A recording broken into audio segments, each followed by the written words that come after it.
गंदी जबान पे लगाम दो साधना। तू अपनी गंदी हरकतों को लगाम दे पहले। ये कोई पहली बार चेतावनी नहीं दे रही हूँ तुझे, लेकिन कुतिया की दुम है कि सीधी नहीं होती है। क्या अनाप शनाप बोले जा रही भाभी? अनाप शनाप कर रही है तेरी ये भाभी। ये जो तेरी ललिता भाभी है ना, कोई दूध की धूली नहीं है। इसने तेरे धनीराम भैया से शादी इसलिए की है ताकि सालों की अधूरी ख्वाहिश पूरी कर सके, मेरे पति को वश में करने की। साधना, तुम्हारी शकी दिमाग का कोई इलाज नहीं है, लेकिन ये मत सोचना कि तुम जो भी गंद बकती रहोगी हम सब चुपचाप बैठ के सुनते रहेंगे। मेरी बीमारी क्या है ना तू ही जाने, लेकिन इसका कोई इलाज नहीं है। और दिवाकर, आइंदा हम पर हाथ उठाने से पहले अपने भाभी को भटकने से रोक। लगता है तेरे भैया और तुझसे ये संभलती नहीं है। चल चल दिवाकर, जाने।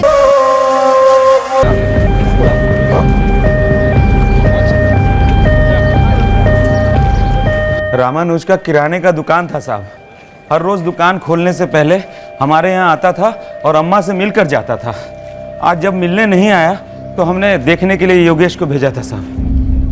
साहब हमने बहुत देर तक दरवाज़ा खटखटाया, किसी ने नहीं खोला। फिर देखा पीछे का दरवाज़ा खुला हुआ था। अंदर आकर देखा तो हर जगह खून और ये चारों पड़े हुए थे। पुरुषोत्तम और योगेश, तुम दोनों भाई एक साथ रहते और रामानुज यहाँ पे अकेला रहता था? हमारा घर बस बगल वाला है साहब। रामानुज ने ये वाला खरीदा और यहीं से अपनी गृहस्थी शुरू कर लिया। हमको तो नहीं पता साधना घर पर क्या क्या रखती थी, शालिनी को पता हो शायद। मैडम, यहाँ पर बहुत सारा नगद और गहना रहता था। तुम्हें कैसे पता शालिनी? हम और साधना मिलकर गांव की औरतों के लिए ग्रुप चलाते हैं। कौन सा ग्रुप? चिटफंड जैसा। अगर गांव की औरतों को लोन की जरूरत हो तो फिर वो गहना गिरवी रखकर लोन ले सकते हैं और सूद समेत लौटाना भी पड़ता है। पिछले 1 साल से साधना हमारी अध्यक्षा थी। नगद से आई हुई सारी किश्तें वही रखती थी मैडम।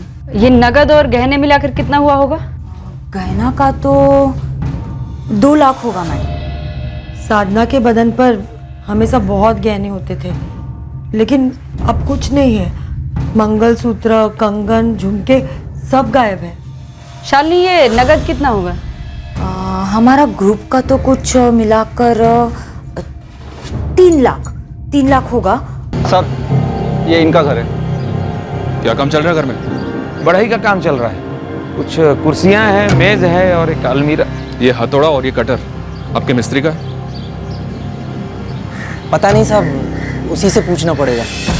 रामानुज तिवारी, उसकी पत्नी साधना और उसके छोटे बेटे कृष्णा, इन तीनों के मर्डर के मुख्य संदिग्ध हमारे सामने थे। रामानुज का बड़ा भाई पुरुषोत्तम और छोटा भाई योगेश। 4 जून 2018 की रात को हुए स्टेपल मर्डर केस का क्या 2 साल पहले हुए Juhi Dahiya rape and murder case से कोई ताल्लुक था?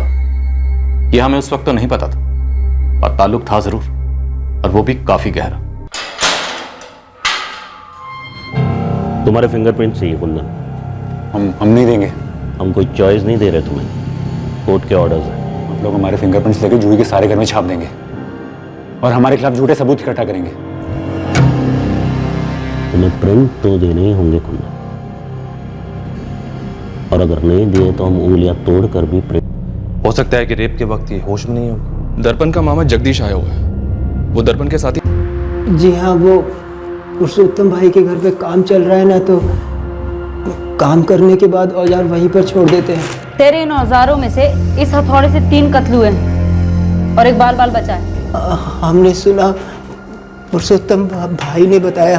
और क्या क्या बताया पुरुषोत्तम भाई ने? कितने पैसे दिए इस काम के? मैडम, हमने कुछ भी नहीं किया। देखिए, रोना धोना नहीं, हाँ? नाटक मत कर, बोल जल्दी। कितने का सौदा किया? अकेले मारा तूने? हम सच कह रहे मैडम, हमने कुछ भी नहीं किया। हमें तो कुछ पता भी नहीं है इस बारे में। रामानुज हमारा छोटा भाई था और हमारे बड़े भैया थे। हथौड़ा मेरे घर के पीछे मिला है तो सब कुछ आप हम पर ही थोप देंगे क्या? हमारे भी तो 2 छोटे छोटे बच्चे हैं, दर्पण और कृष्णा के जैसे। हम सब एक ही परिवार से हैं साहब। सिर्फ हथौड़ा नहीं मिला, कटर भी मिला, जिससे शायद दरवाजे की कुंडी काटी गई हो। तो कहना क्या चाहते हैं? 2 हफ्ते से घर में कारपेंटरी का काम चल रहा है, उसी का औजार रहा होगा, और खुद के भाई और उसके परिवार को खत्म कर दें, ऐसे वहशी नहीं है हम लोग। और उतने बेवकूफ भी नहीं कि अपने घर पर पड़े औजारों को इस्तेमाल करें और उन्हें छुपाने के बजाय अपने घर के पीछे फेंक दें। औजारों के साथ साथ बंसी लाल का भी इस्तेमाल किया होगा तुम लोगों ने। कितने पैसे दिए उसे? कुछ भी नहीं पता मेरे। बंसी, ये रोने धोने काम पर कोई असर नहीं होगा।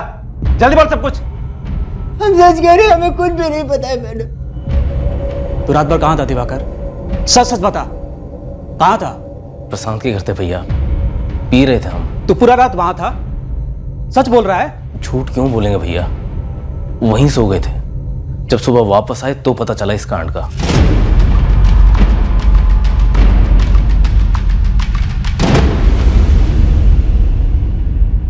ये ले कल्पना, 20,000 है।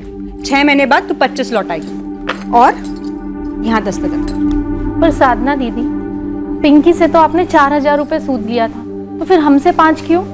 वो पिछले साल था कल्पना। अब तूने 5,000 जमा किए थे, उसका ब्याज भी तो तुझे ज्यादा मिला था ना। हर साल ब्याज में थोड़ी थोड़ी बढ़त होती रहेगी। ये हमारे 5,000 और इन्हें खाते में जमा कर लीजिए। ये जो चला रखा है ना तूने, सब देख रहे हैं हम, अंधे नहीं है हम ललिता। हमने कुछ नहीं चला रखा है साधना, बेकार के इल्जाम लगाना बंद करो हम पे। हमारे पति के पिछले 6 महीने के पैसे जो बकाए थे वही दिए आज फैक्ट्री में, उसी में से 5,000 जमा किए हमने। हम पैसे की बात नहीं कर रहे ललिता। क्या क्या बोलना चाहती हो तुम? तेरा मुंह ना तेरे पति तक ही रख। हमारे पति पर मारने की कोशिश की ना तो बहुत बुरा होगा, बता रहे हैं हम। हमारे भी सुरमा गांव में घूमते रहते और खबर रखते हैं कि कैसे मटकती रहती है तू उनकी दुकान पर। अरे कैसी हो ललिता?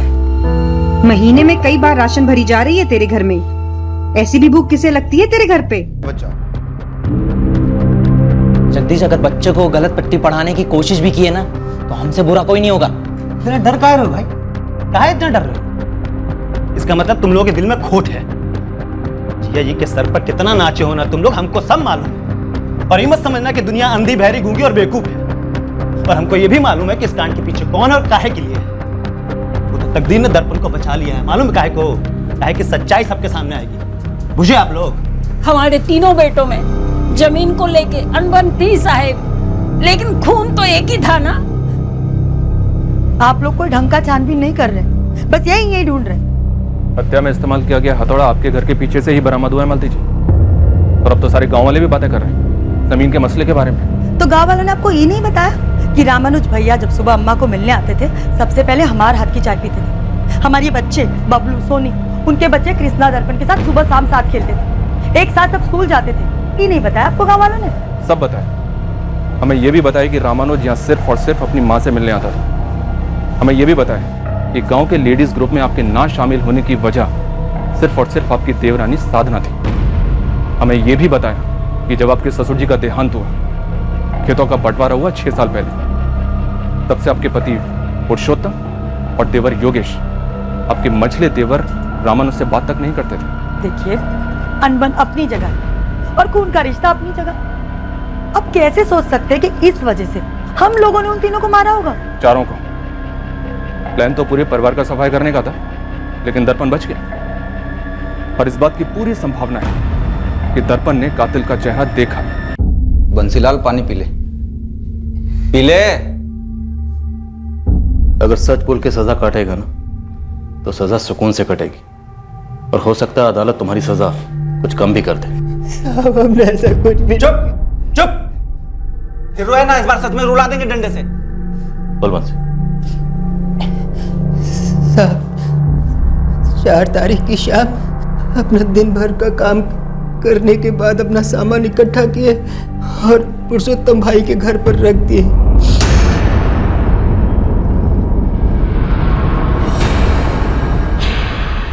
और फिर हम तो अपने घर चले गए थे साहब। शायद हत्यारे ने कभी सोचा ही नहीं था कि दर्पण बच जाएगा। खेतों के बंटवारे ने भाइयों को बांटा था, पर यह खेत की अनबन तो 6 साल पुरानी थी। इससे 3 होंगे और वो भी बराबर बराबर। रामानुज भैया, ऐसा कैसे हो सकता है? आपका घर खेती की आमदनी से नहीं चलता है। देखो रामानुज, हम और योगेश सिर्फ खेती करना जानते हैं और हमारा कोई अलग से धंधा नहीं है ना तुम्हारी तरह। लेकिन भैया, किराने की दुकान हमने अपनी मेहनत से बनाई है। आपसे या बाबूजी से अलग से पैसा नहीं लिया था हमने। तो साधना, हम सब खुश है उसके लिए और भगवान से प्रार्थना करेंगे कि 4 दुकानें और बनाओ, पर खेती तो हमारे लिए छोड़ दीजिए। इस बात का कोई आधार नहीं है कि हमारा अपना धंधा है इसलिए हम पुश्तैनी जमीन में हिस्सा न लें। अरे कौन सी कानून की किताब में लिखा हुआ है ये? भैया, बात कानून की नहीं है, थोड़ी सी समझदारी और दिलदारी की है। देखो रामानुज, समझदारी तो इसी बात में है कि वो जमीन हम दोनों किसानों को मिलना चाहिए। काहे कि उसी जमीन पे हम दोनों भाई मिलकर हल चलाते हैं। हमरे हिस्से की जमीन पे हम हल चलाएं या चलवाएं, ये जिम्मा हमारा है भैया। और अम्मा बस, अब और बहस नहीं करते इस बात। भैया आपने अपना घर भी अलग बनाया हुआ है, और साधना भाभी आपको तो आपके ग्रुप से पैसे भी आते हैं। योगेश, इसका क्या लेना देना इससे? अम्मा तुम चुप ही रहोगी कि कुछ बोलोगी भी? अरे हमारा तो ये कहना है, बंटवारा काहे करत हो? तीनों भाई मिलके खेती बाड़ी करो और जो आमदनी होवे उसको बांट लो। तो वही तो हम कह रहे हैं, जमीन के 3 हिस्से कर लेते हैं, सब अपना अपना हिस्सा संभालें बस। ये पहले हमारे घर को अलग किया, अब खेत का बंटवारा करवा रहा है, मतलब पूरे परिवार को तोड़ रहा है ये। देखो अम्मा, ये पुरुषोत्तम भैया और ये योगेश, ये दोनों मिलके हमें ठग रहे हैं। ए, ठग रहे हैं हम तुमको? ठग रहे हैं? अरे तो सच्ची तो कह रहे हैं भैया, हमारा हिस्सा हमसे छीना जा रहे, तो इसे ठगना नहीं तो और क्या कहेंगे। देखो अम्मा, बात सुनो हमारी, पुश्तैनी जमीन है, किसी का पर्सनल जागीर नहीं है, सबका बराबर बराबर हिस्सा होगा।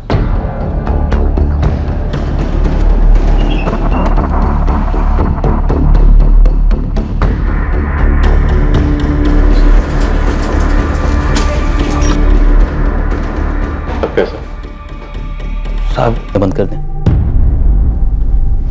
आपने देखा था वो कौन? चेहरा देखा था उसका?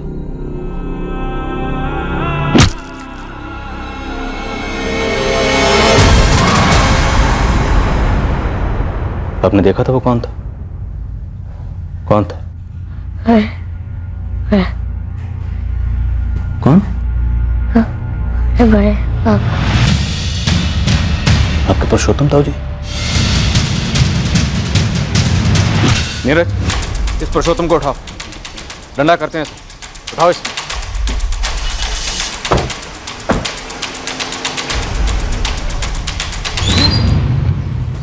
आराम से ब्रेक नहीं मार सकते हो जी? अरे भैया आराम से ही तो ब्रेक मारी है। बैठते वक्त बोले थे ना संभाल के चलाने के लिए, जनानी पेट से न है। अरे भैया कितना तो आराम से लेकर आए हैं हम आपको। आराम से लाए।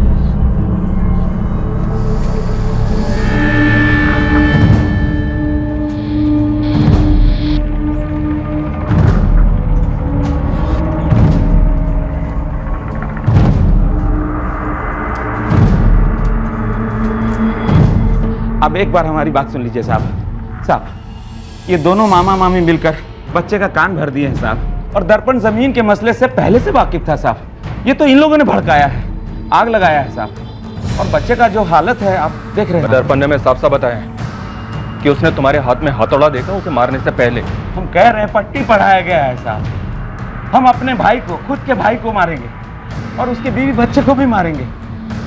गलत फहमी है साहब आपको। सर हम अपनी मंगेतर को मारेंगे, अपनी मंगेतर को जिसे हम जान से ज्यादा प्यार करते थे। सर हम शादी करने वाले थे, हम साथ में रहने वाले थे। सर हम जूही को क्यों मारेंगे सर? हम अपनी बहन को मारेंगे साहब, अपनी माँ को भी मारेंगे साहब। कशिश हमारी सगी बहन थी, उसके साथ हम ऐसी हरकत करेंगे?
दर्पण ने बस कह दिया और आपने हमारे पति को अपराधी समझ लिया। अरे 4 जून की रात को तो पुरुषोत्तम भैया कहीं निकले ही नहीं, वो तो घर पर सोए हुए थे। वो घर पर ही थे, आप बोलो तो हम कहीं भी लिख कर दे सकते हैं, जहाँ बोलो वहाँ खड़े रहकर कह सकते हैं। देखिए, पुरुषोत्तम ने अगर कुछ किया नहीं है तो आप लोगों को डरने का कोई कारण नहीं है। डरने का कारण कैसे नहीं है मैडम? आप लोग तो लॉकअप में बैठाकर डरा धमकाकर वही कबूल करवाएंगे जो उसने किया ही ना हो। सर पर मर देंगे उनके जबरदस्ती, कहानी बना देंगे कि उन्होंने ही सब कुछ किया है। पुरुषोत्तम से केवल पूछताछ चल रही है, हमने उसे मुजरिम मुकर्रर नहीं किया और ना ही ये हमारा काम है। लेकिन दर्पण ने केवल हमसे नहीं, अपने मामा और मामी से भी यही कहा है कि जिसने वार किया वो पुरुषोत्तम ही था। जब हथौड़ा से वार हुआ सब लोग सो रहे थे, फिर दर्पण ने हमारा शक्ल कैसे देख लिया? आपको दिखाई नहीं दे रहा है साहब, दर्पण दबाव में आकर झूठ बोल रहा है। तो तुम जानते हो सब सो रहे थे, कैसे सो रहे थे, कौन देख सकता है कौन नहीं देख सकता। पुरुषोत्तम तिवारी, हम सिर्फ दर्पण के बयान के आधार पर तुम पर शक नहीं करें, हमें तो पहले से ही हम पर शक था, यही ना साहब? अरे साहब, हम तो कहते हैं कि आप लोगों को कभी हम पर शक हुआ ही नहीं, सीधा विश्वास हो गया कि ये सब हमने ही किया है। इसीलिए तो तहकीकात करने के बजाय आप लोग सीधा फैसला पे पहुंच गए। दर्पण के पास झूठ बोलने की कोई वजह नहीं, और हमारे पास कत्ल करने का कोई वजह नहीं है साहब। 6 साल पहले खेत का बंटवारा हो चुका है, 3 बराबर हिस्सा हुआ था साहब, जैसा रामानुज चाहता था। अब उसी को मारकर वो जमीन हमारा कैसे हो जाएगा? वो तो दर्पण को जाएगा ना साहब। वो तो अब जाएगा ना, क्योंकि दर्पण बच गया। लेकिन अगर वो मर जाता जैसे कि तुम्हारा प्लान था, तब तो वो जमीन तुम्हें और तुम्हारे भाई योगेश को जाती। क्या साहब, बच्चों को मारना, अपने सगे भाई को मारना, अपने सगे भाई की बीवी के साथ बलात्कार करना, कितना भद्दा इल्जाम लगा रहे हैं आप हम पर अरेस्ट करके। अरे साहब, बचकाने में दर्पण कुछ बोल दिया, उसको सच मानकर आप केस बंद कर देंगे, जबकि असली मुजरिम, असली कातिल आराम से बाहर घूम रहा होगा, इसका अंदाजा भी है आपको? सर, हमने जूही को नहीं मारा है और यही हकीकत है, यही सच है। लेकिन आपने तो मन बना लिया है हमें गुनहगार साबित करने का। सर, टॉर्चर से आप हमारे शरीर को तोड़ सकते हैं, लेकिन हमें नहीं, कभी नहीं। और आप हमें गुनहगार साबित करके उसको जाने देना चाहते हैं, उस वैशी को जिसने हमारी जूही का ना ही सिर्फ मर्डर किया बल्कि उसका रेप भी किया। अब ये बिजली का झटका देकर क्या बुलवाना चाहते हो कि हमने अपनी बहन का खून किया है, अपनी माँ का खून किया है, अपनी सगी बहन का? तुझे कोई बिजली का झटका वटका नहीं दिया जा रहा, समझा? इसे ब्रेन मैपिंग बोलते हैं। मशीन बताएगी कि तू कितना सच बोल रहा है और कितना झूठ बोल रहा है। तेरे भेजे में जाकर सच्चाई पता करेगी। ले चलो इसे। सच्चाई तो ये है कि आप मार पीट कर, ये मशीन इस्तेमाल कर कर हमारी माँ और बहन का खून हमारे ही माथे पर डाल रहे हो, जो हमने किया ही नहीं है। और जो करके बैठा है उसको कोई नहीं पकड़ रहा है, वो आज भी आजाद घूम रहा है। वो लोग हमारे अपने लोग थे साहब, अपने लोग थे। आप एक बार हमको दर्पण से अकेले में बात कर लेने दीजिए, बच्चा है, बहक गया होगा। इस पुरुषोत्तम तिवारी के खिलाफ हमारे पास कुछ ठोस होना चाहिए सर। इस दर्पण का स्टेटमेंट कुछ ठोस नहीं लगता, तुम्हें भी लगता है उसे पट्टी पढ़ाई गई है, उसका ब्रेन वॉश हुआ? कहना मुश्किल है सर कि वो सच बोल रहा है या उससे झूठ बुलवाया जा रहा है, लेकिन इतना तो है कि बच्चे के मारे गए बाप और पुरुषोत्तम तिवारी के बीच की खटास ने बच्चे के दिमाग पे असर तो किया ही होगा। ये तुम किस बेसिस पे कह रहे हो नीरज? सर वो पांडे सर, ये दर्पण के मामा और मामी जो है ना, वो दर्पण से बार बार ये कहे जा रहे थे कि ताऊ पुरुषोत्तम और चाचा योगेश की मिली भगत है। इस मामा जगदीश का कोई निजी मतलब है सब में? सर जी, ये तो नहीं बता सकता, लेकिन देखिए ना, अभी बच्चा है 11 साल का और 6 साल पुराने जमीन के मसले की बात को उसके मामा मामी बार बार हथौड़ा मारे जा रहे थे। तो तब से मुझे ऐसा लग रहा है कि बच्चे ने भी अपने दिमाग में कहीं ना कहीं के लेडीज फंड से जो कैश चोरी हुआ वो भी पुरुषोत्तम के घर के पीछे नहीं मिला।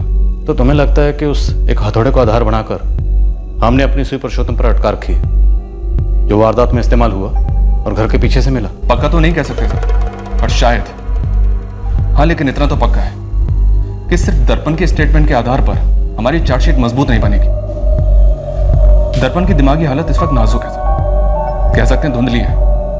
हो सकता है कि ऐसे दिमाग को एक तस्वीर दिखाई गई, किसी पुरानी दुश्मनी की तस्वीर जो बार बार दिखाई गई, जिसके चलते बच्चे के ऐसे दिमाग ने उस तस्वीर को सच मान लिया। ऐसी गलती हम नहीं कर सकते कि हम उसकी देखी हुई तस्वीर को बिना सबूत के सच मान बैठे और उस तस्वीर पर अपने केस का फ्रेम चढ़ाकर इस केस के मुख्य संदिग्ध को गुनहगार मान बैठे और कील ठोककर दीवार पर टांग दे। हमारी बात सही है नीरज, लेकिन हमारे स्टेपल मर्डर और रेप केस की असली तस्वीर कौन सी हो सकती है? सर, इस केस में एक नया एंगल उभर कर आया है। साधना के पड़ोसन शालिनी नेगी ने फोन किया था, वो साधना की लेडीज ग्रुप के मेंबर भी है। उसने तो एक नई बात बताई। कोई नया एंगल बन रहा है? Yes sir. मैडम, हम सब ग्रुप की औरतें बैठकर चुराए हुए जेवर और नगद का अनुमान लगा रहे थे। बैठकर सोच रहे थे कि भरपाई कैसे की जाए, तभी ये बात सामने आई। लेकिन शालिनी क्या ललिता और साधना के हस्बैंड रामानुज के बीच वाकई कुछ चक्कर था? वो हम कैसे बता सकते हैं मैडम, हमको क्या मालूम। हाँ लेकिन एक बात जरूर है, ललिता के देवर दिवाकर और साधना के बीच झगड़े जरूर हुए थे। और जब ये सब कांड हुआ तब ललिता बहुत डरी हुई थी, मानो कि उसके घर पे ही कुछ हुआ हो। उसके पति धनीराम और देवर दिवाकर ने मिलकर ही कुछ किया हो। सब लोगों को ऐसा लगता है, शक है मतलब। अचानक से इस ट्रिपल मर्डर और रेप केस की एक अलग ही तस्वीर उभर आई, पर क्या ये तस्वीर गुनहगार और उसके असली मकसद के फ्रेम में सही बैठने वाली थी, यह हमें पता करना था। हर केस में पीड़ित और संदिग्ध दोनों के इर्द गिर्द एक वर्णन, एक नैरेटिव, एक कहानी की तस्वीर उभरती है। कुछ तस्वीरें इतनी साफ नजर आती हैं कि संदिग्ध जाहिर तौर पर गुनहगार मालूम होता है, पर जब एक से ज्यादा तस्वीरें बनने लगती तब यह सवाल उठता है कि इनमें से कौन सी तस्वीर गुनहगार और उसके मकसद के फ्रेम में फिट बैठती है।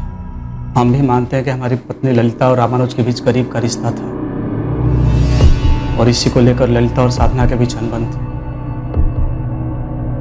उस समय तक हमको भी इस बात का डर था कि कहीं हमारा छोटा भाई दिवाकर ने गुस्से में कुछ कर तो नहीं दिया। यह क्या? हमको नहीं पता। इस साधना तो हमेशा आरोप लगाती थी कि उसके पति रामानुज ने जानबूझकर ललिता को हमसे शादी करवाया था ताकि वो दोनों पड़ोसी बन सके, और उनके बीच जो भी चल रहा था वो सब चलता रहे।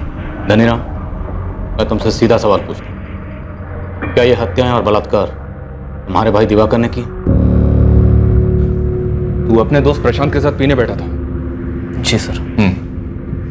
और वहां से तू अपने घर के लिए कब निकला?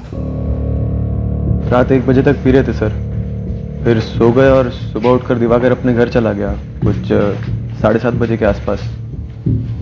और कौन कौन है तेरे घर में? कोई नहीं है साहब, मैं अकेला ही रहता हूँ। हो सकता है तेरे सोने के बाद दिवाकर उठकर कांड कराया हो, तुझे तो पता नहीं चलता ना? वो साहब पता चलता या नहीं चलता प्रशांत? नहीं पता चलता साहब। हमें गुस्सा बहुत था साधना भाभी पर। वो हमारी ललिता भाभी के बारे में बहुत फालतू बोलती थी, और हमारे भैया वो कभी कुछ नहीं बोलते थे। प्रशांत के साथ पीने के बाद तू रात को रामानुज के घर गया कत्ल के इरादे से। तुझे क्या मालूम था पहले से कि हथौड़ा तुझे पुरुषोत्तम के घर से मिलेगा, या हथौड़ा इत्तेफाकन तुझे वहां मिल गया?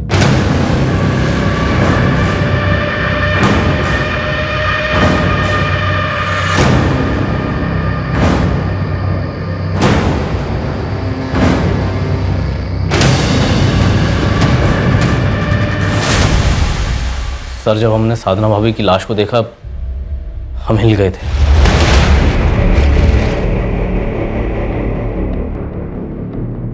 हमें बहुत गुस्सा था हम उन्हें सबक भी सिखाना चाहते थे।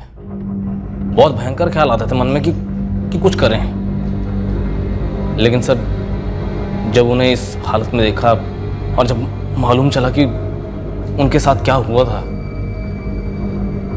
बहुत बुरा लगा साहब। हम डर गए थे सर। हमने कभी भी अपने मन में भी उनके लिए ऐसा नहीं चाहा था, और एहसास हुआ कि सर। अबे ओ दिवाकर, ये जो तेरे अंतरात्मा की आवाज है ना, इसको अपने अंदर ही दबा कर रख और फटाफट बोल, ये तीनों कत्ल और साधना का रेप तू नहीं किया है ना? जब सब लोग कहने लगे कि दर्पण जिंदा है तब हम डर गए थे। हमें लगा कि कहीं वो हमारा नाम ना बोल दे। मतलब दर्पण को तेरा ही नाम लेना चाहिए था? नहीं सर, हमने कुछ किया ही नहीं तो वो हमारा नाम क्यों लेता? हम तो सारी रात प्रशांत के घर सोए पड़े थे। जब उठे घर आए तब पता चला कि क्या हुआ है। तो जितना झूठ बोलेगा, जितना झूठ बोलेगा उतना बुरा पिटेगा। सर हम झूठ नहीं बोल रहे सर, हमने कुछ भी नहीं किया सर।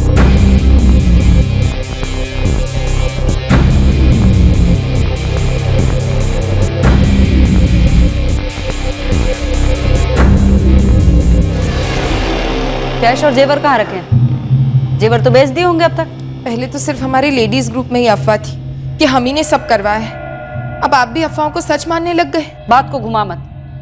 तुझे पहले दिन से पता है कि ये काम तेरे देवर दिवाकर का है? पता नहीं था, बस डर था, जैसे हमारे पति को भी था। मैडम, हम साफ कह रहे हैं दिवाकर ऐसा कर ही नहीं सकता, और ऐसा करने का कोई कारण भी नहीं था। क्यों? अफेयर नहीं था तेरा रामानुज के साथ? सिर्फ धुआं था मैडम, कोई आग नहीं थी। बिना धुएं के भी आग होती है ललिता। जब रिश्ते छुपके निभाए जाते हैं। हमने कुछ नहीं छुपाया मैडम, हम झूठ नहीं बोल रहे। हाँ, हम रामानुज को पहले से पसंद करते थे, उसकी और हमारी शादी होने के काफी पहले से। लेकिन उसने आगे होकर कभी इस बात का इजहार नहीं किया, हम भी चुप रहे। बस फिर किस्मत ने हमें एक बार फिर से यहाँ मिला दिया। ये जो किस्मत का नाम ले रही हो, वो साजिश थी क्या? रामानुज जी लाया था ना तुम्हारे लिए रिश्ता धनीराम का? हाँ मैडम, लेकिन उसका कोई छुपा हुआ मकसद नहीं था। वो तो हम ही खुश हो गए थे कि रामानुज के पड़ोस में रहेंगे, उसे रोज देख सकेंगे, उससे बात कर सकेंगे। हम कसम खा के कहते हैं मैडम, हमारे बीच कोई नाजायज छुपाने जैसा रिश्ता नहीं था। पर साधना को ये बात कभी समझ ही नहीं आती कि बिना आग का धुआं ही था मैडम। हम फिर कह रहे हैं, दिवाकर ऐसा कभी नहीं कर सकता।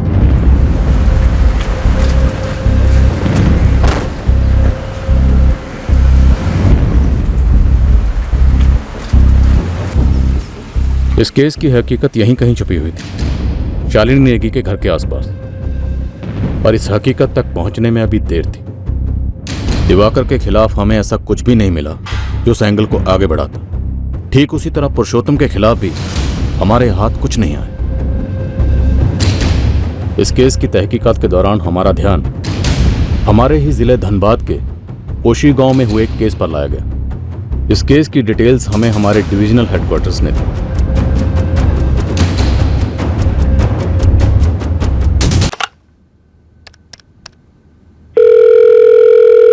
जैन सर। जैन।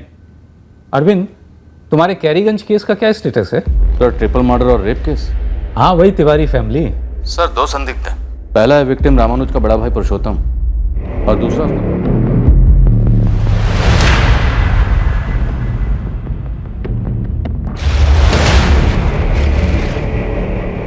देखो, इस न्यूज़पेपर आर्टिकल ने तुम्हारे और इस अनसुलझे कोशी गांव डबल मर्डर केस के बीच में कुछ समानताएं हाईलाइट की हैं कि दोनों हत्या और रेप केस थे और दोनों अनसुलझे रहे। लेकिन मैंने जब दोनों केसेस की फाइल्स पढ़ी तो मुझे इसके अलावा भी कुछ समानताएं नजर आईं।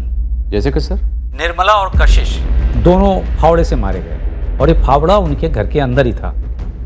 तुम्हारे केस में रामानुज, साधना, कृष्णा और दर्पण सभी पर हथौड़े से वार हुआ और ये हथौड़ा क्राइम सीन के पास था।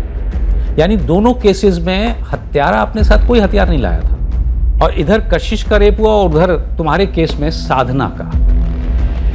और शायद दोनों केसेस में रेप वार करने के बाद हुआ बेहोशी की हालत में। सर, अगर आप सजेस्ट कर रहे हैं कि दोनों केसेस में कातिल एक ही है, तो क्या मैं दोनों केसेस को एक साथ इन्वेस्टिगेट करूं? हाँ, इस कोशीगांव केस में मुख्य संदिग्ध था कशिश का भाई, निर्मला का बेटा सुधांशु महतो। देखो, किसी रिपोर्टर ने बस एक पॉइंट उठाया है, लेकिन मुझे लगता है सीरियसली इन्वेस्टिगेशन की जरूरत है। जरूर कोई कनेक्शन बनेगा। बिल्कुल सर, मैं कोशीगांव थाने से उनके इस केस की डिटेल पता कर। 3 संभावनाएं हैं सर। हमारे सस्पेक्ट्स पुरुषोत्तम और दिवाकर, और वहां के सस्पेक्ट सुधांशु महतो। अब या तो इन तीनों में से कोई भी एक मुजरिम है इन दोनों केसेस का, या फिर ये तीनों ही शामिल हैं इन दोनों केसेस में, या फिर इन तीनों का इन दोनों केसेस से कोई भी ताल्लुक नहीं। पहले जो समानताएं एसपी साहब ने पॉइंट आउट की हैं, उन्हें स्टडी करते हैं।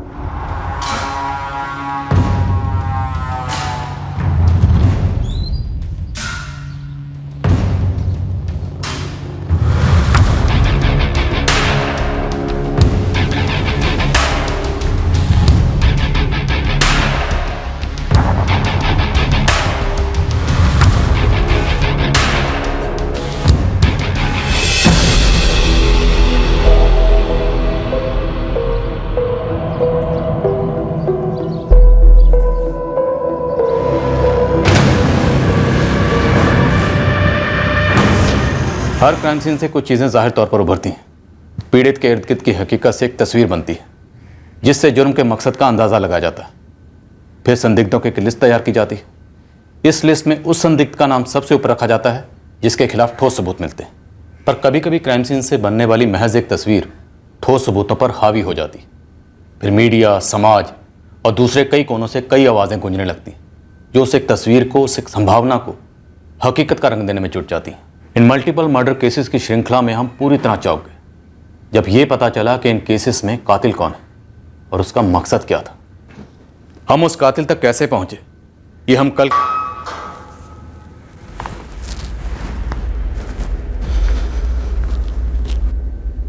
कैरीगंज ट्रिपल मर्डर और रेप केस के दोनों मुख्य संदिग्ध पुरुषोत्तम तिवारी और दिवाकर गुप्ता के खिलाफ कुछ भी ठोस हमारे हाथ में नहीं था, ना कोई लीड थी।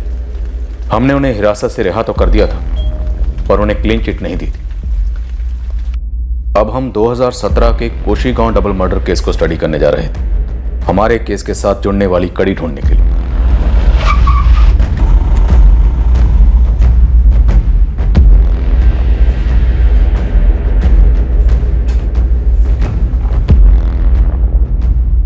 सुधांशु महतो उस वक्त भी मुख्य संदिग्ध था, आज भी मुख्य संदिग्ध है। सुधांशु कशिश का भाई है, तो क्या उसी ने अपनी मां और बहन को मार डाला?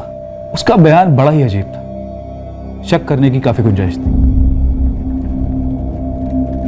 14 जुलाई को सुधांशु कोशी गांव से धनबाद के लिए निकलता है काम की तलाश में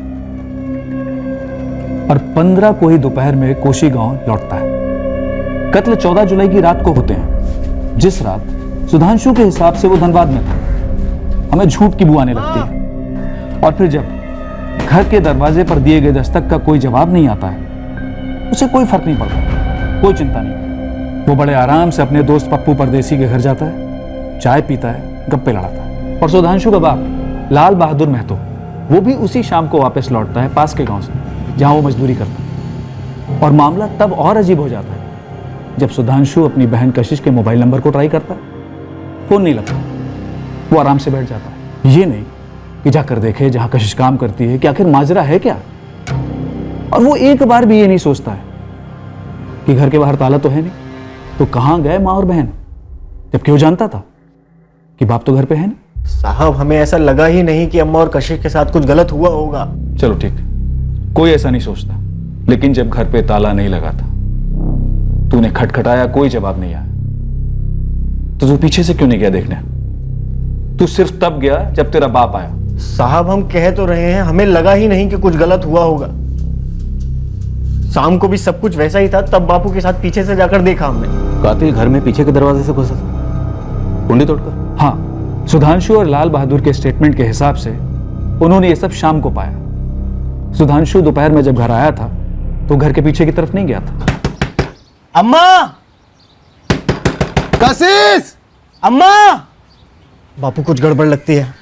दोपहर में भी किसी ने दरवाजा नहीं खोला था। ये कशिश का फोन दोपहर में भी बंद आ रहा था और अभी भी बंद है। तुम्हारी अम्मा सो रही होगी, चलो पीछे से आवाज देते हैं।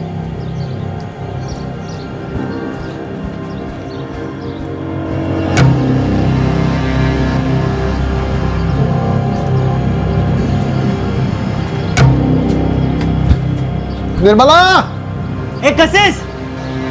पता नहीं कहाँ गई। अरे तुम दोपहर में यहाँ आकर देखे नहीं? नहीं बापू, सूझा ही नहीं ना। बापू!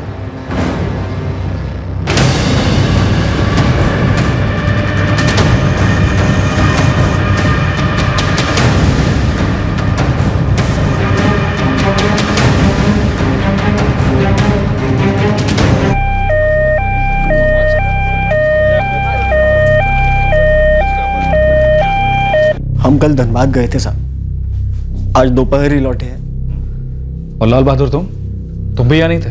हम 4 दिन यहाँ नहीं थे, बगल वाले गांव देरपुर गए थे साहब। ये अलमारी खुली हुई है, क्या क्या गायब है? सब कुछ 5-1 हजार रुपया, कशिश की कान की बालियां, कंगन और एक गले की चैन, सब गायब है साहब। सोने की थी?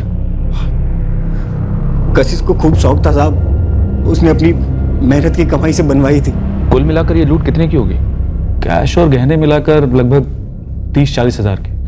और ये जो कशिश की मोबाइल शॉप में जॉब थी वो रेगुलर थी? हाँ, 3 साल से काम कर रही थी और ठीक ठाक कमा भी लेती थी, लेकिन कशिश उस दिन काम पर नहीं गई थी।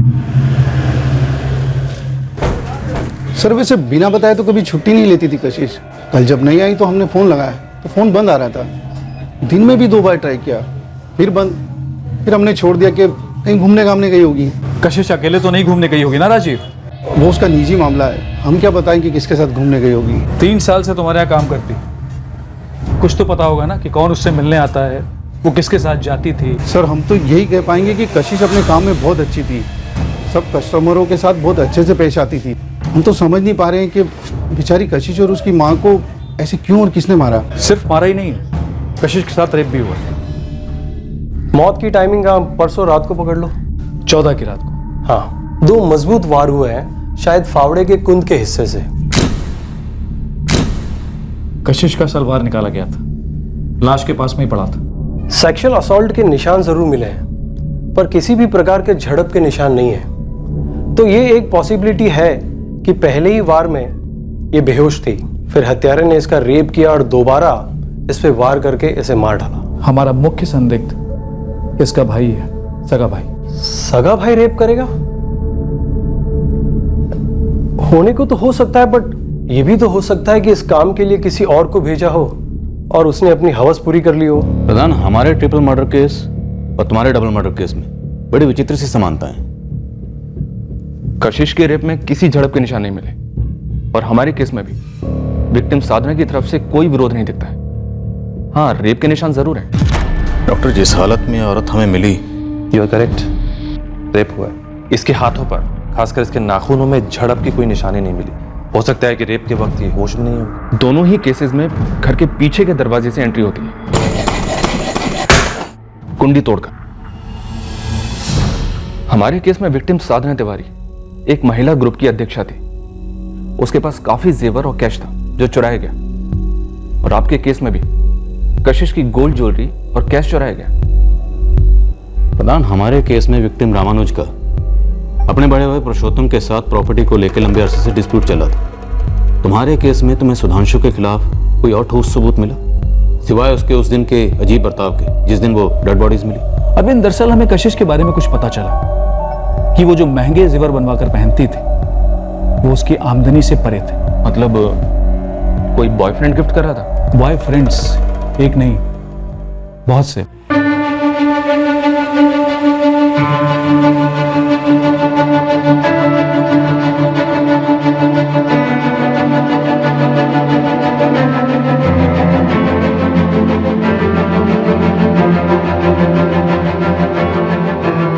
इससे फोन लेंगे?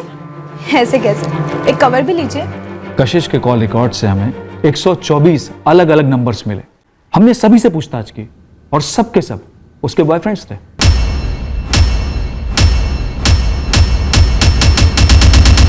और सभी ने कबूल किया कि उनके कशिश के साथ में फिजिकल रिलेशंस थे।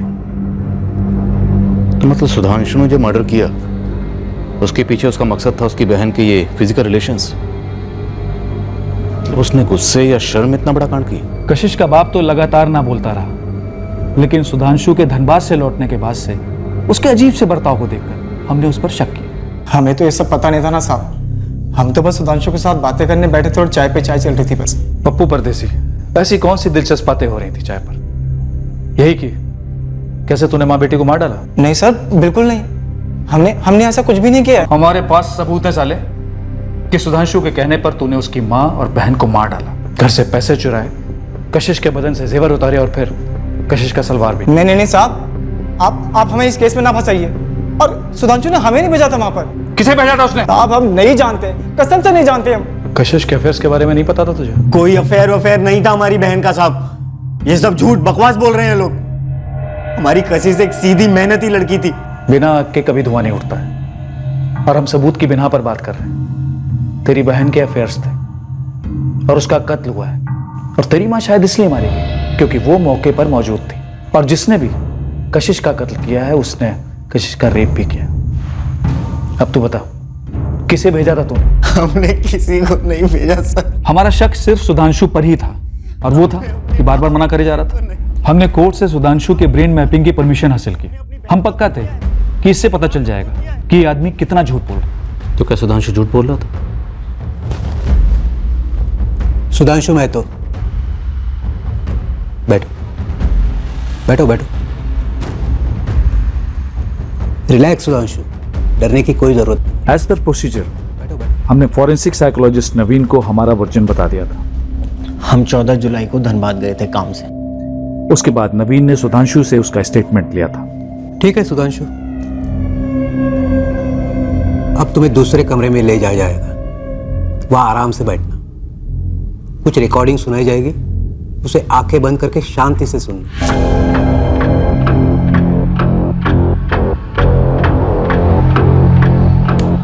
तुम्हारा नाम सुधांशु महतो है?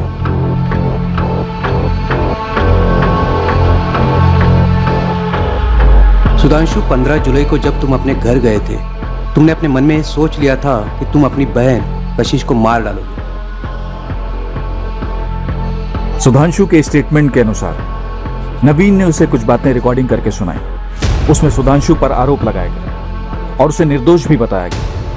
इन बातों पर उसके ब्रेन के रिएक्शंस को नोट किया गया।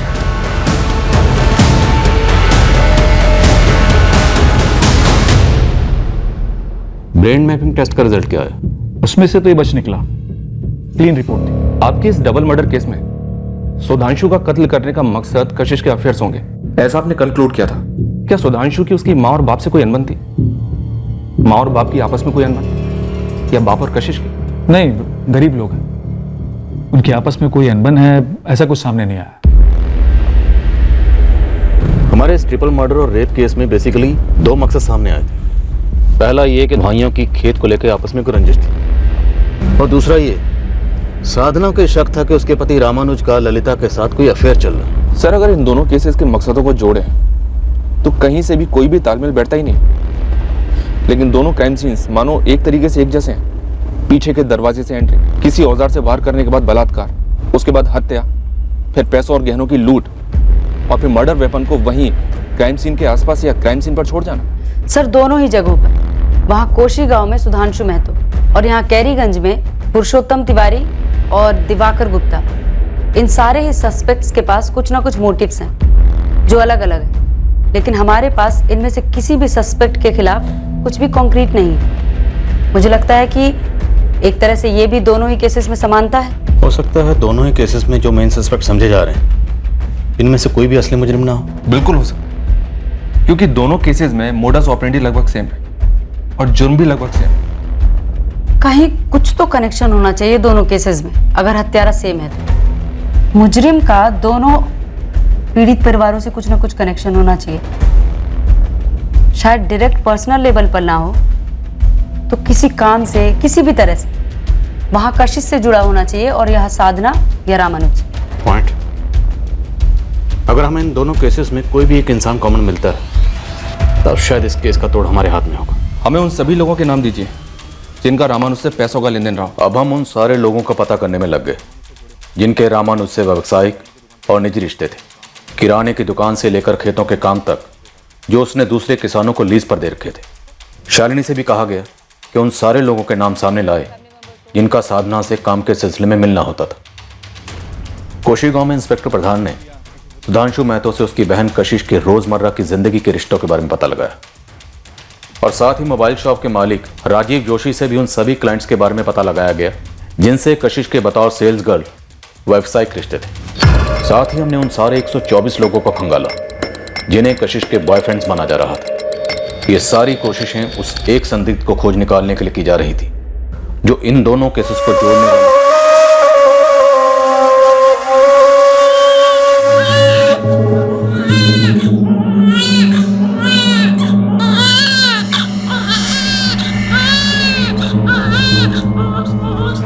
मुबारक हो, बेटा हुआ है। मैडम, काजल कैसी है? जच्चा बच्चा दोनों बिल्कुल ठीक है।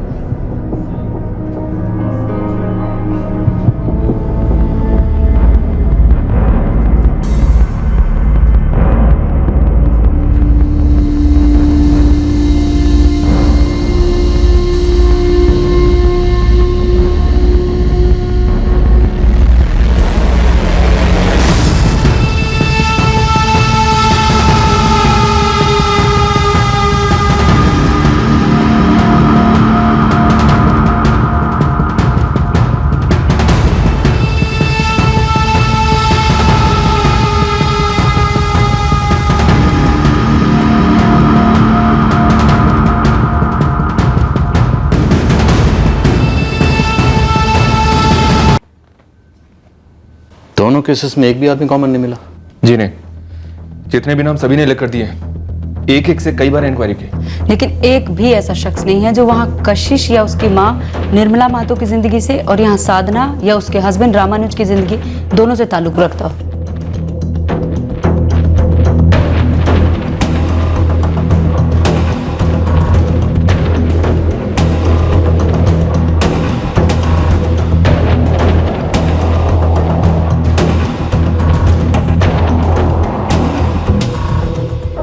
दो 2017 में कोशीगांव में हुए डबल मर्डर केस में एक नैरेटिव, एक वर्णन उभरा जिसमें कशिश के बेशुमार अफेयर्स को इस जुर्म का मकसद माना गया और इस केस की एक तस्वीर तैयार हुई। 2018 में अपने कैरीगंज में पहला वर्णन तैयार हुआ कि जुर्म का मकसद है रामानुज का उसके भाइयों के साथ खेत का मसला। उसके बाद दूसरा वर्णन तैयार हुआ जो था साधना का ललिता और ललिता के देवर दिवाकर के साथ झगड़ा। दोनों ही जगह से जो वर्णन उभरे, जो तस्वीरें बनी, वो दोनों केसेस के पीड़ित की अपनी ही दुनिया से जुड़े हुए थे और मेन सस्पेक्ट भी वहीं से पैदा हुआ। हमने अपना वर्णन तैयार किया, एक फ्रेम बनाया, उसमें सस्पेक्ट और उसका मकसद दोनों फिट बैठ जाते। लेकिन रामानुज, साधना और कोशीगांव की कशिश की जिंदगी से जो वर्णन उभरे, जो तस्वीरें बनी, उसमें कोई भी सस्पेक्ट फिट नहीं बैठ रहा। हमें असली मुजरिम और उसके असली मकसद का अंदेशा नहीं दे रहा। हो सकता है सर हमारे सारे नैरेटिव गलत हो। मेरा मतलब जुर्म के इर्द गिर्द जो तस्वीर बन रही है वो तस्वीर हकीकत से कोसों दूर हो।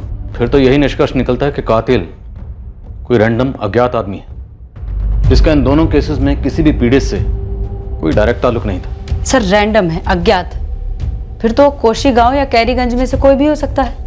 जरूरी नहीं यही दोनों जगह से हो, कहीं और से भी तो हो सकता है। अगर हम इस थ्योरी को मानकर चलते हैं तो एक प्रोफाइल बनता है।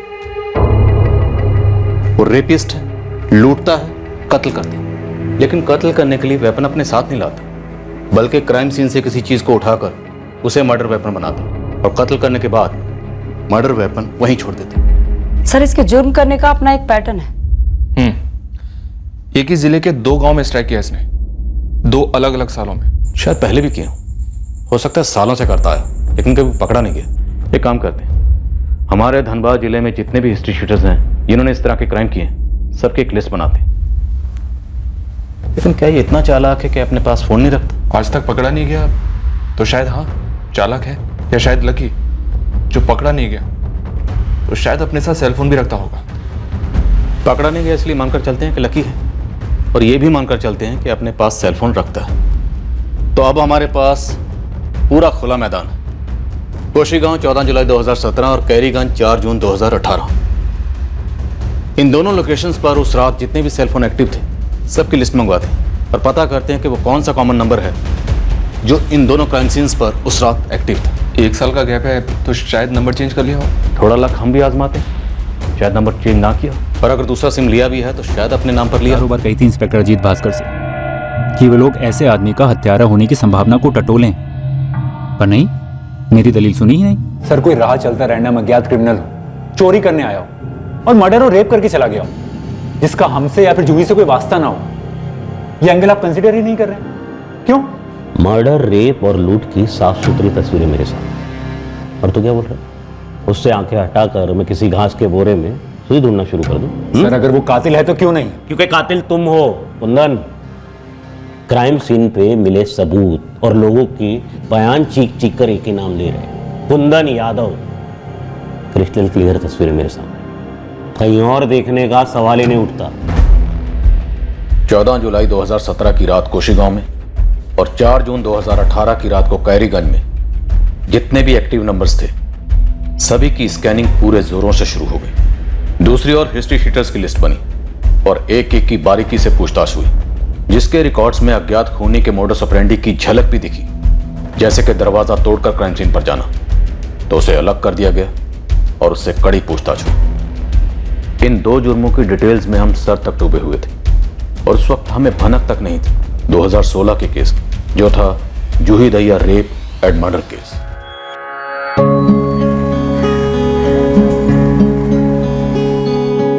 जूही और मैं मेरे डिपार्टमेंट में मिले थे। वो नई नई ज्वाइन हुई थी, वो मुझे रिपोर्ट करती थी, हमारा मिलना जुलना बढ़ता गया, दोस्ती हुई और फिर प्यार हो गया। 2013 से 2015 लगभग 2 साल हमारा रिश्ता आगे बढ़ता गया और फिर हमने शादी करने का फैसला ले लिया। ना ही हम उस लड़की से मिलेंगे ना ही उसके परिवार से। मेरी माँ दूसरी कास्ट की लड़की से शादी करने के पूरी तरह खिलाफ थी और जूही को उन्होंने तुरंत रिजेक्ट कर दिया। बस बस देखो कुंदन, जूही के पेरेंट्स को ऐसी कोई आपत्ति नहीं थी, लेकिन वो मेरी माँ की रजामंदी चाहते थे। हमने तब तक इंतजार करने का फैसला किया जब तक माँ अग्री नहीं हो जाती। आखिर में माँ मान गई और उसी वक्त मेरी जॉब से बकाये की अच्छी खासी रकम एक साथ मेरे हाथ आई। उन एरियर्स के पैसों में से काफी पैसे मैंने जूही के अकाउंट में ट्रांसफर कर दिए ताकि शादी के खर्च में कोई अड़चन ना आए। उस सुबह मैं दौड़ा दौड़ा जूही के घर जा रहा था। पिछली रात जूही ने मुझे कई कॉल किए थे, लेकिन काम के बीच में मैं उसके कॉल ले नहीं पाया था। जब टाइम मिला कॉल बैक किया तो उसका फ़ोन स्विच ऑफ था। मैं जूही के घर का दरवाज़ा खटखटाए जा रहा था पर जूही दरवाज़ा ही नहीं खोल रही थी। मुझे टेंशन होने लगी। दरवाजे पर भी बाहर से ताला नहीं लगा था। मैं तभी जूही के मकान मालिक वासुदेव जी के घर गया। वो जब आए तो मैं उनके साथ जूही के घर के पीछे की तरफ गया।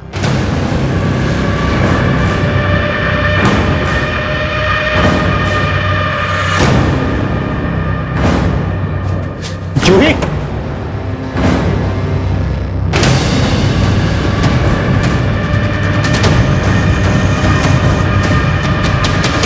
जूही, कर कांड के लिए मुझे जिम्मेदार ठहराया जाएगा, मेरी जूही के मर्डर के लिए।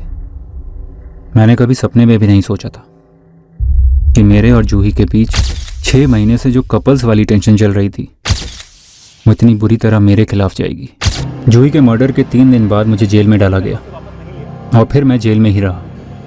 इस दौरान मेरी पीठ पीछे काफ़ी कुछ हुआ जिसके बारे में मुझे कुछ मालूम ही नहीं था।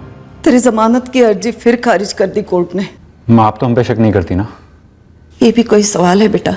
लेकिन पुलिस कह रही थी तुम उन्हें उस जगह ले गए थे जहां पे तूने जूही का मोबाइल फेंका और हथियार भी। क्या माँ सरासर झूठ बोल रहे हैं वो लोग? जब से गिरफ्तार हुए यहाँ से बाहर ही नहीं निकले हम। कोर्ट में उन्होंने तुम्हारा बयान जमा किया है, दस्तखत है तुम्हारे। माँ, हमें मार मार कर कोरे कागज पे हमसे साइन लिए उन्होंने। हमारे जबरदस्ती बलि का बकरा बनाया जा रहा है हमें। आप भी कुछ करिए ना।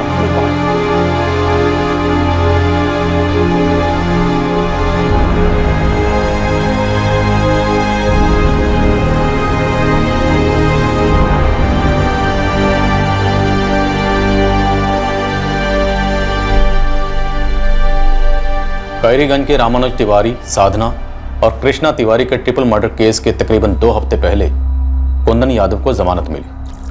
पूरे 2 साल बाद उसने जेल के बाहर कदम रखा था, पर उस वक्त हमें जूही दहिया रेप और मर्डर केस के बारे में कुछ भी नहीं पता था। आगे चलकर हम उस केस तक पहुंचने वाले थे। बहरहाल कोशीगांव और कैरीगंज के सेल टावर्स डंप डाटा से कोई ब्रेक थ्रू नहीं मिल रहा था और ना ही जिले की हिस्ट्री शीटर्स की स्कैनिंग से कुछ हाथ लग रहा था। इस रैंडम किलर की थ्योरी पे आगे जाने के लिए हमें कोई और ही डेफिनेट दिशा चाहिए ताकि हम उस तक पहुंच सकें। इस रैंडम किलर के और क्या लक्षण हो सकते हैं? 2017 के कशिश और निर्मला महतो मर्डर केस में वो पकड़ा नहीं गया। हमारे ट्रिपल मर्डर केस और रेप केस में भी पकड़ा नहीं गया। मानकर चलते हैं कि शायद वो आज तक पकड़ा ही नहीं गया, इसलिए किसी भी हिस्ट्री शीटर्स की लिस्ट में वो शामिल ही नहीं हुआ होगा। इट मीन्स उसने अब तक जितने भी जुर्म किए हैं वो कभी नहीं पकड़ा गया। आराम से जी रहा है, यहाँ लूट वहाँ लूट, वहाँ कोशीगांव में लगभग 40,000 की और यहाँ कैरीगंज में लाखों की। और उन लूट के पैसों से अब शायद ऐश भी कर रहा होगा। शायद ऐश अकेला ना करता, दोस्तों के साथ ऐश करता, उन्हें दारू वारू पिलाता।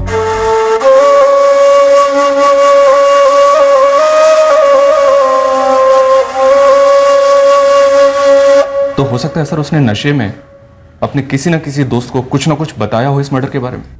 लेकिन हमारे खबरी तो इस जिले के हर गांव में एक्टिव है, शराब के ठेकों पर, जुए के अड्डों पर, रेड लाइट एरियाज पर। अगर ऐसी कोई भी खबर होती तो हम तक पहुंच चुकी होती। राइट, पहुंच जाते। तो मतलब उस आदमी ने अब तक किसी को कुछ नहीं बताया होगा। हो सकता है सर उसके दोस्त भी शामिल होंगे इस लूट में, इसलिए मुंह बंद करके रखा हुआ है। मुझे डाउट है सर कि ऐसा आदमी सिर्फ ये 2 कांड करके बैठा होगा। इसने और भी जुर्म किए होंगे पर ये रडार में नहीं आया। लेकिन इतना तो है सर, इस जुर्म से उसने पैसे काफी कमाए होंगे और अब उन पैसों को उड़ा भी रहा होगा। इसका मतलब है कि ये आदमी अपनी औकात से ऊपर जीता है। इट मीन्स इसकी आमदनी और खर्चे में जमीन आसमान का अंतर है। ये तो बहुत फैला हुआ दायरा। ऐसा आदमी ढूंढने जाएंगे तो एक नहीं कई मिल जाएंगे। चुपचाप पूरे जिले के ऐसे लोगों को रडार में लेते हैं जिनकी आमदनी तो है 4 आना और खर्चा है रुपया। हो सकता है कि ये रैंडम किलर हमें इन्हीं लोगों में से मिल जाए। हम सिर्फ एक ब्लाइंड चांस नहीं ले रहे थे, बल्कि एक ऐसी खोज पर निकल पड़े थे जिसका आधार बिल्कुल हल्का था। हमें नहीं पता था कि इससे कोई ठोस रिजल्ट मिलेगा भी या नहीं।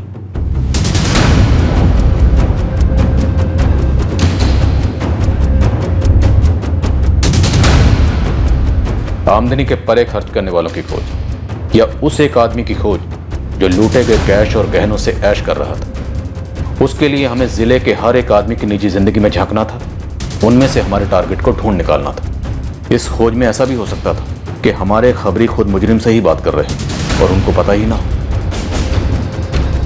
हम हर दूसरे आदमी से हर तीसरे के बारे में पता कर रहे थे और तीसरे से दूसरे के बारे में, और करते करते पूरे मोहल्ले, पूरे इलाके, पूरे जिले के लोगों से बात हो रही थी। ऐसी कई आमदनी से परे खर्च करने वालों की प्रोफाइल उभर कर आई, लेकिन उनमें से एक थी जो हमारी नजर में आ गई। गुलशन मुंडा नाम है इसका, अमरपुर का है। 4 दिन पहले बेटे का बाप बना है। खर्चा आमदनी से ज्यादा करता है, क्या तो रहा है गुरु? इसके अलावा और ऐसी कौन सी बात है जिससे तुम्हें लगा कि हमें इसको टारगेट करना चाहिए? सर, गुरु कह रहा है कि ये काम तो पेड़ पौधे लगाने का करता है, पर इसका खर्चा इसकी आमदनी से ज्यादा है। इसके बारे में और जानकारी हासिल की तो पता चला कि ये अपने दोस्तों को विलायती पिलाता है, वो भी रेगुलर।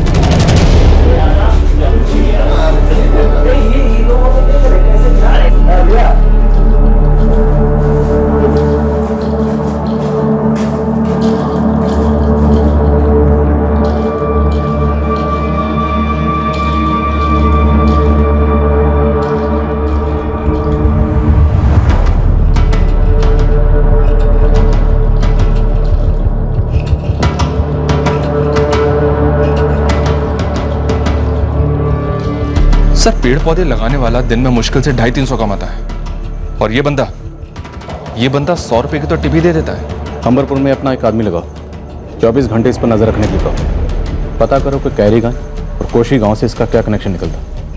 कुछ ठोस हाथ लगे तभी उठाना, वक्त से पहले उठाएंगे तो इसे बातें घुमाने का मौका मिल जाएगा।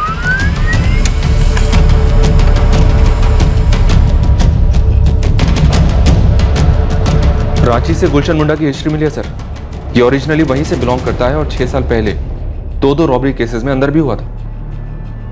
नीरज, क्या यही है हमारा असली मुजरिम?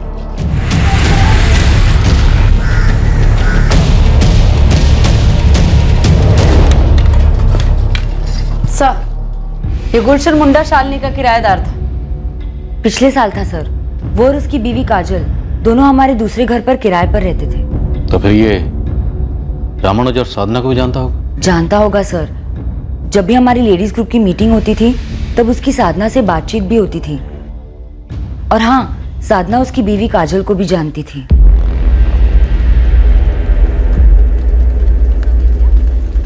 इतनी अहम जानकारी के बाद भी हमने गुलशन मुंडा को उठाया नहीं, बस उस पर नजर रखी, कड़ी बारीकी की नजर।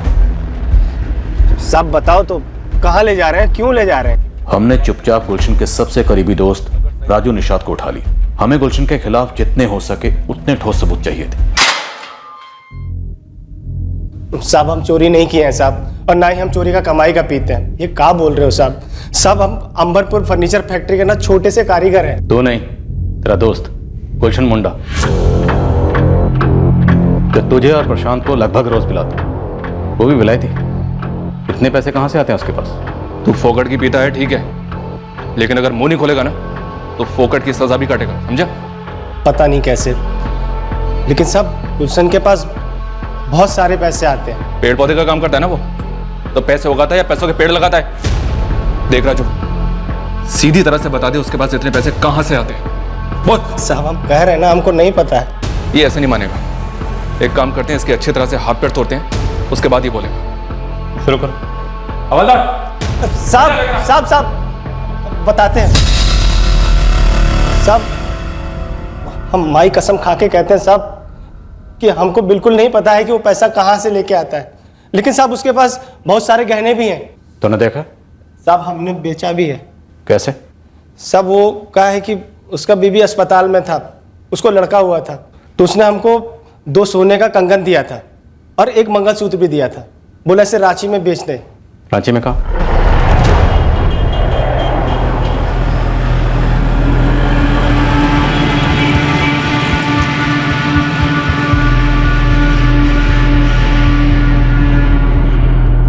साहब, हमें सच में आइडिया नहीं था कि ये माल चोरी का हो सकता है, वरना हम लेते ही नहीं।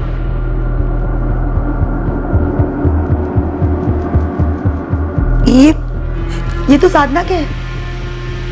किसके पास मिला आपको ये? किसने किया ये कांड? ये ले कल्पना, 20,000 है। 6 महीने बाद 25 लौटाएगी तू।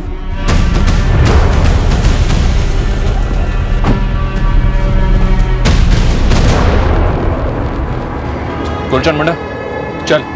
कहाँ सर? क्यों? थाने बात करनी है तुझसे। सर तो यहाँ बात कीजिए ना सर। अरे साहब कहाँ लेके जा रहे हैं? क्या हुआ सर? बात तो बताइए। बात तो बताइए सर, क्या बात है? अरे सर रुकिए तो। गुलशन मुंडा, तेरा तो खात्मा। जा। अरे रुकिए तो। 14 जुलाई 2017 को तुमने कोशी गांव की कशिश और उसकी मां निर्मला महतो का कत्ल किया, कशिश का रेप किया और घर लूटा। 4 जून 2018 को टेरीगंज के रामनोज तिवारी और उसकी पत्नी साधना और बेटे कृष्णा का कत्ल किया। साधना का रेप किया और घर लूटा, लेकिन उनका बड़ा बेटा दर्पण वो बच गया और तुझे पहचान लिया। और जो जेवर तूने तेरे दोस्त राजू के हाथों बिकवाए थे वो भी बरामद हुए हैं।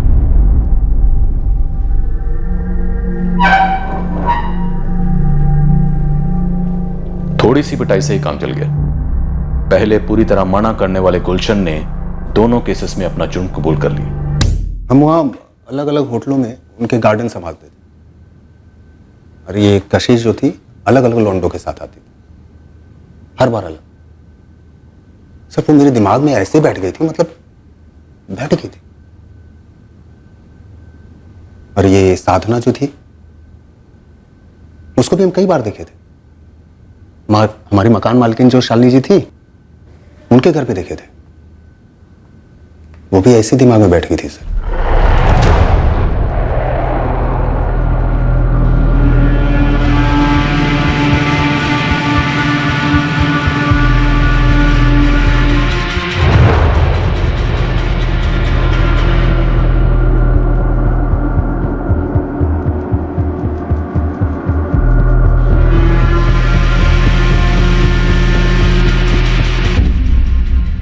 एक बार जो बैठ गई ना सर, फिर उसका बार बार ख्याल आता है, मतलब दिखाई भी देने लगती है ऐसे सामने, जैसे आप लोग नहीं दिखाई दे रहे हैं वैसे। ये पागलों वाली हरकत बंद कर और सीधा सीधा जवाब दे। जब तू कशिश के घर में घुसा तुझे पहले से पता था कि उसका भाई सुधांशु और पिता घर पर नहीं है? उसके बाप को तो सर हमने कभी देखा ही नहीं था। पहले भी 2-4 दफा जब झांका था तो उसका भाई होता था।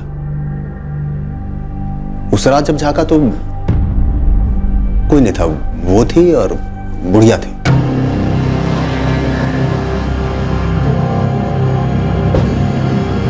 गुलशन मुंडा को क्राइम सीन पर ले जाया गया, जहां उसने एग्जैक्ट तरीका बताया कि वो कशिश के घर में किस तरह घुसा था।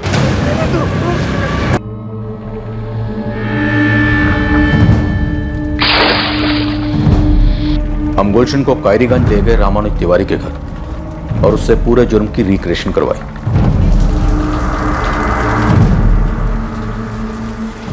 सर यहाँ पर कुछ मिस्त्री